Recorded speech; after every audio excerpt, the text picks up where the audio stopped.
Brought to you by the Every Dollar app. Start budgeting for free today. We're looking for advice on what we can do for financing for flipping houses.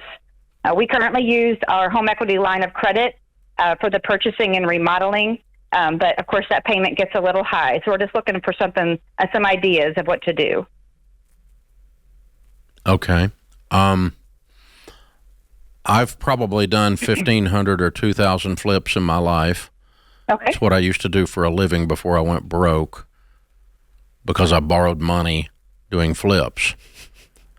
So for 35 years, I've taught people not to borrow money as a primary way to lower risk and create wealth.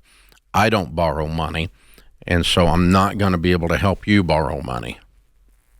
Okay. What do you, do you just straight out advise just cash for flipping a house? Yes.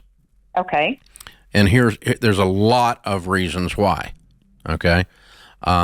When you use financing to purchase a house that you're going to flip, you're not as careful as when you use money out of your bank account to purchase a house to flip. When you are using financing to do the renovation on the flip, you're not as careful as when you're pulling your stinking hard-earned money out of your checking account to do the renovation, and you end up spending more on the purchase, more on the renovation, thus your margins are lower.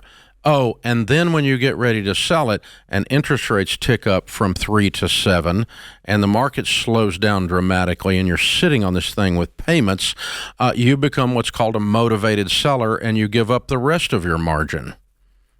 So your margins are destroyed when you do flips for those three reasons with financing.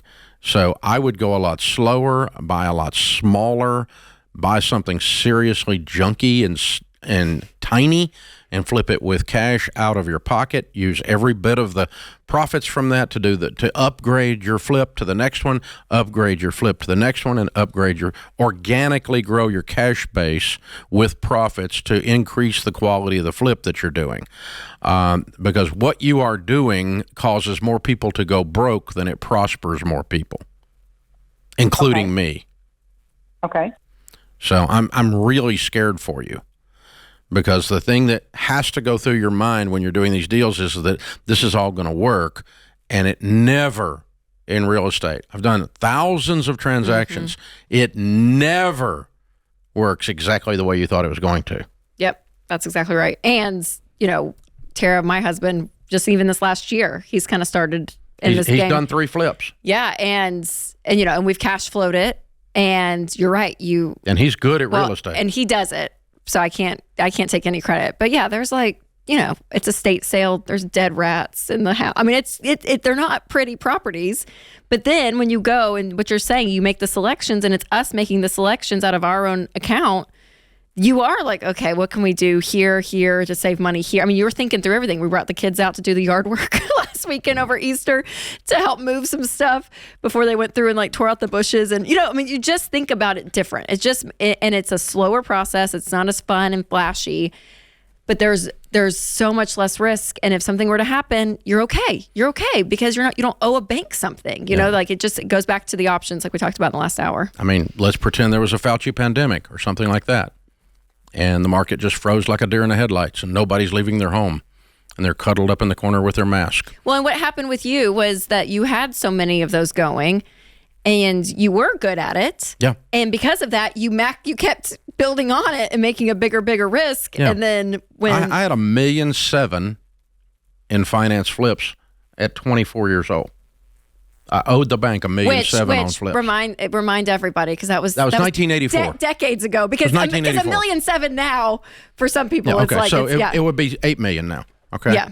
So I had the equivalent of $8 million financed in today's dollars under flips at 24 years old in 1984. It was $1.7 million. $1.1 million with one bank, and this is how I learned not to borrow money.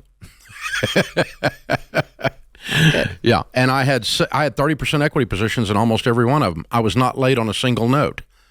So what happened, Dave? What happened to your little house of cards? The bank got sold. Small town bank, doing business with me. They knew I knew what I was doing. My family had been in the real estate business. I've got a family history of knowing what we're doing. All of a sudden, some bozo in Atlanta instead of Nashville is making a decision, and he looked down and said, a 24-year-old owes us $1.3 million. Have we lost our minds as a bank? Answer, yes, and they called our notes, which they have the right to do with commercial paper. It has a call provision in it if they don't like the quality of collateral. And they suddenly just declared that they didn't like the quality of their collateral anymore. And now I've got to come up with $1.3 million, and I'm 24 years old, and it's all tied up in real estate, and I probably got $30,000 in cash because I was a freaking genius and had it all figured out. Now, there's your TikTok deal right there. You TikTok morons wanting to flip houses. So there you go. And so that's exactly what's happening. Now, and I spent the next 3 years of my life losing everything I own. And so the year Rachel was born, we ended up filing bankruptcy at the bottom of it. Lost every stinking thing. One year I made $250,000. That's $20,000 a month and $1,984. The next year my taxable income was $6,000. I spent the whole year selling stuff to avoid foreclosure or being foreclosed on the way down into bankruptcy. So, yeah, trauma. Mm-hmm. I'm a trauma survivor. So that's it. And so Dave, don't borrow money. When the borrower is slave to the lenders in the Bible, I think God's smart. I think God knows something I don't know. And I don't borrow money anymore. So all that to say, Tara, call the wrong guy. No, but no, you know, well, the right guy. If whoever told you to call over here, I think they set you up. But yeah, I want you to go do flips. I mean, my son-in-law does them. My daughter's husband sitting right here, and I taught him how. I taught him a lot. How to go get foreclosures. Not everything. I taught him how to buy foreclosures and buy real estate. Yeah. He worked running our Ramsey portfolio for a lot of years and still runs it.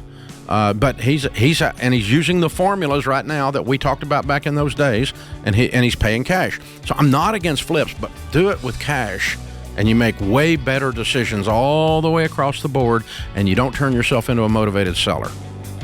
And you won't hear any of that on TikTok, I can tell you. Create your free every dollar budget today, the simplest way to budget for your life.